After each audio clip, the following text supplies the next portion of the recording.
Hello, I'm Joshua Simpson, and today you are going to learn exactly how to perfect this one thing that most marketers neglect, yet if they perfected it, it can mean the difference between success and failure. But before we get into it, I want you to go into the comments below and let me know what's the biggest challenge that you're facing within marketing, copywriting, advertising or sales. Let me know right now before we get started. So, if you think about the content that you watch, that you read, that you listen to, there's basically two ways that you find out about this content and what makes you decide to watch it or not.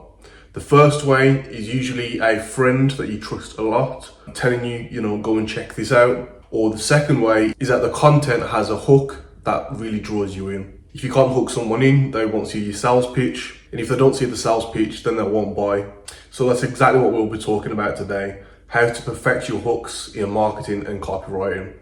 The hook is probably the most important aspect of any content that you create because it's the first impression, and as we all know, first impressions count. And secondly, that's where the emotional decision making begins. So the hook needs to be completely relevant and important to the specific audience member that you are trying to target. Now, I'm sure you've heard that people's favorite sound is their name. If there was a headline that said, your full name, your age, click here, this is for you, you would probably click it because it's so specific to you. Now, of course, you probably wouldn't be clicking it for the right reasons. However, you still get the point that when it's really specific and it feels personal, you're going to be more inclined to actually click on a hook.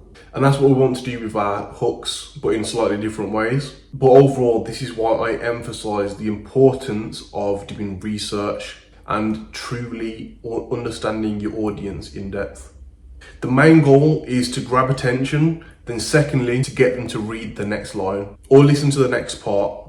So one of the ways that I do make sure my hooks are powerful and effective is by deeply understanding who I'm trying to target. And this can include things such as how old they are, their pain points, their desires, their awareness stage, what products have they tried in the past, and very different little details that are going to help to build up a complete picture of who you're trying to target. And your research should be so vivid that you can almost instantly tell which specific words are going to hook a reader in and draw the attention of the target audience. So let's say, for example, I'm targeting British women who are aged 45 and above, who watch TV shows such as MasterChef, and they're concerned about the effects of aging on their skin, and they're aware that menopause may be playing a role in the acceleration of their signs of aging. The perfect headline would be this: TV star Lisa Snowdon's secret to reduce menopausal skin aging without a lengthy skincare routine. Now, there's a few points to break down in that one hook or headline that would be effective because of the following reasons. So firstly, we're starting with the social proof. Having a British TV star that's pretty well known amongst the target audience, that's a very specific detail there. And it's going to be relatable to them already because this TV star, Lisa Snowdon, she does look great. So people are going to be wondering, how does she look so good? Secondly, the word secret. It's just one of those magic words in marketing. We all want to know what the secrets are. We all want to be part of the exclusive few who know and are in on the secret. And that's going to trigger our curiosity and get us to want to click or watch or read more to find out. And since we're targeting women that are 45 plus, they're going to be experiencing different changes and challenges due to menopause. So it's going to be highly relevant to them. Furthermore, we're tapping into their key pain points. So as I said, you need to be specific and really understand your target audience in depth. What's their main pain point? In this case, we're targeting the menopausal 45 plus women whose main pain point is skin aging. And that's why we've mentioned it in that headline. And the part about without a lengthy skincare routine, that's to, for one, overcome an objection about, maybe the audience thinks that it's some kind of, it's another generic skincare product that they've already tried. You don't want it to come across as something they've already tried because they're not going to be interested. Secondly, many women at that age are probably not going to be interested in doing lengthy skincare routines. They have a career to take care of, they might have a family to take care of, a home to take care of. Having a lengthy skincare routine is probably not at the top of their priorities, and that's why that part is included as well. But overall, the whole time we're keeping the viewer in suspense, keeping them curious about what Lisa's secret is for maintaining good skin. And to give you another example, we could use something like this. This is how women 45 plus reduce wrinkles and look younger in 30 days, even during menopause. This one's short and simple. It tells you who it's for, so women 45 plus. It tells you how it can help reduce wrinkles and look younger. It tells you when you can get results, so in 30 days. And it tells you it's even effective during menopause, which is a common challenge faced by the target audience. Again, it goes back to really understanding your target audience. However, there are some key components that we're going to discuss a little bit later in this video that you can use to ensure that regardless of what the topic is and regardless of who it's for, if you apply these 4 things, you're going to be able to create a killer hook every single time. And this goes for video scripting, copywriting, headlines, and anything else related. But what's good about this headline is that it doesn't tell you exactly what the solution is to reducing wrinkles and looking younger. And so we're going to get the audience to continue to read or to click to find out more or whatever the desired action is. But if you compare that headline to Skin Flow uses selenium to improve skin, that one, it's not specific about benefits. It doesn't target anyone in particular, nor does it leave any room for curiosity. So you can see the point there. But not every hook needs to be a 1-sentence headline clickbait sort of thing. For example, on Facebook ads, you can have the headline, but also what might hook people could be the very first frame of your video. It could also be the text at the top of the ad itself, which hooks people in. So there's going to be some different ways that we can approach this still. So I'll give you a bad example first for this one. The best way to solve wrinkles is by taking selenium supplements because it helps your body with collagen production, which is important for skin health. The issue with this one is that it's boring and factual. If it does persuade anyone to take any sort of action, it's going to be persuading them to research selenium, go on Amazon and buy some from a competitor. They're not going to be buying it from you because there's literally no reason why they should. If you compare it to this hook, which uses imagination as well as curiosity, you can see how it becomes a lot more effective. Again, with this example, curiosity is key in creating an effective hook. So here's the example. What if wrinkles were a thing of the past? Now that might seem far-fetched at first, but women aged 45 plus have reported better skin within 30 days of using this little known mineral. As you can see, this isn't the single sentence clickbait type of hook. This time we're engaging the viewer and getting them to use their imagination by saying what if. So why this is so powerful is because we can't exactly say what the ideal scenario is for each individual person. However, if you get them to imagine the perfect scenario, you're uniquely creating that imagination in somebody's mind for each person that reads it. And then you're going to be able to attach that imagination, that imagined scenario to your brand or to your product. But of course, you still need to be really specific about the benefits or the pain points that you're trying to solve within the copy, which is why we do mention eliminating wrinkles or having better skin, for example. It needs to be highly relevant to the target audience still.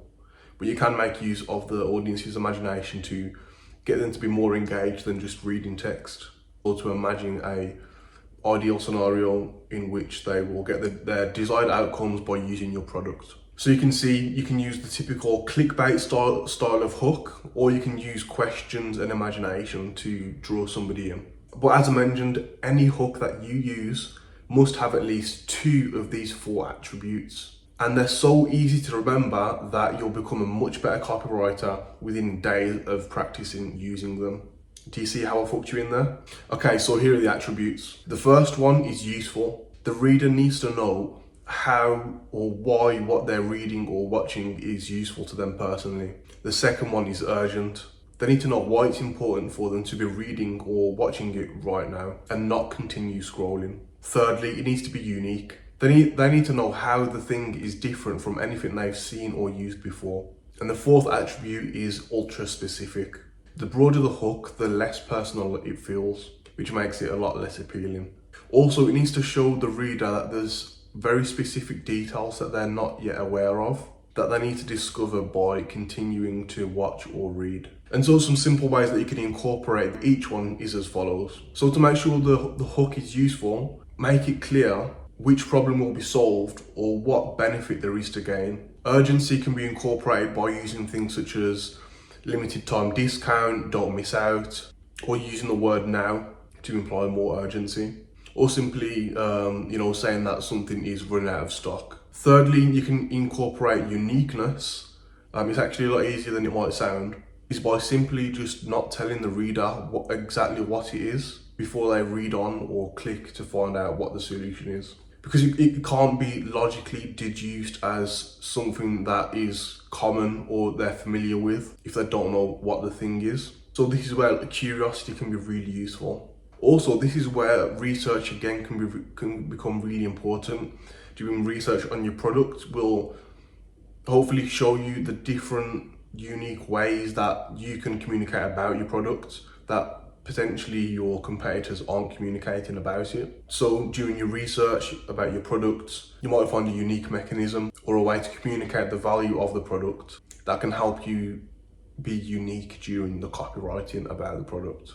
And lastly, being ultra specific. So you incorporate this by having specific knowledge about the product, about the audience, what are their pains, what are their gains, what do they desire, what's the specific time it takes to get results, what's the specific number of reviews that the product has, and who specifically are these reviews from. So remember the 4 U's: useful, urgent, unique, and ultra specific. I'm going to give you an example, and it should be pretty easy for you to see which ones I've actually incorporated. I want you to actually have a guess. Just leave in the comments below which elements of the 4 U's have I used in this one example. So the example is this: 3,279 men over 5 feet tall gave the Alpha Pro a 5-star rating and it's selling out fast. Okay, so with this one, it's urgent, it's unique, and it's ultra specific. The specific number of ratings makes it sound realistic and it provides instant social proof. So this is just a side technique of making effective copy. But instantly it says specifically who it's for. It says the specific number of reviews that are included. Being over 5 feet makes it relatable for every man over 5 feet. And it's again specific about who it's for, men over 5 feet. Even if this example is pretty broad, most men are over 5 feet tall. However, it just feels a little bit more specific and a little bit more effective because it's not just for any man, it's for, let's say, 95% of men. The 5% that are below, it's not for example. It's still a bit more specific. This is just an example copy, completely just made up on the spot. But you can keep it remaining unique because, for example, I don't know what the Alpha Pro is. It's a made up product. Neither do you, neither does the intended reader of that headline or hook.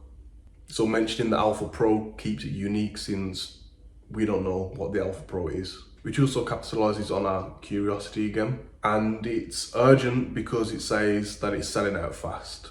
So overall, just in one hook, this product is positioned as, if you're a man over 5 feet tall, you will like the Alpha Pro, just like 3,279 other men who have tried it. That's the basis of the message that somebody's going to get after they read that headline. So I hope this video makes it clear to you what are the sort of elements that you need to be including in your hooks. I hope you know that the hook is the most important part, because if you cannot hook somebody in, they're not going to be able to watch the rest of the video or read the rest of the content to get persuaded in any other way. People need to know why it's useful, why it's relevant, how it's going to help them. Who specifically is it for? Why must they read or learn about this thing now? So to ensure and guarantee that you benefit from this video, you need to do one or both of these 2 things. Firstly, practice writing the hooks. Just practice 5 shorter ones, the sort of clickbait, 1-sentence ones that we explored at the beginning, and then try some longer ones. So it might be just a short paragraph that is to hook somebody into a longer form piece of copy. But each of these practice hooks must contain at least 2 of the 4 U's that we've discussed earlier in this video. And secondly, I want you to pay attention to the hooks that you might see on a day-to-day basis, whether it's the first few seconds of an ad video, whether it's a billboard advertisement where there's some big text and you can see clearly, okay, this part is what's trying to hook me in, or you're on Facebook, or you're on YouTube as you are right now. Look at the videos, look at the titles of the videos that you click. What about that title made you click? Which of the 4 elements are included in this title? You start to practice, start to notice the different techniques used in different hooks. And yeah, that's it for this video. I hope you've enjoyed, I hope you've learned something. And if you're looking for more content about copywriting because you want to be a copywriter who can help their clients sell millions and millions of dollars through copy, subscribe to my channel and leave a like. I'll see you in the next one.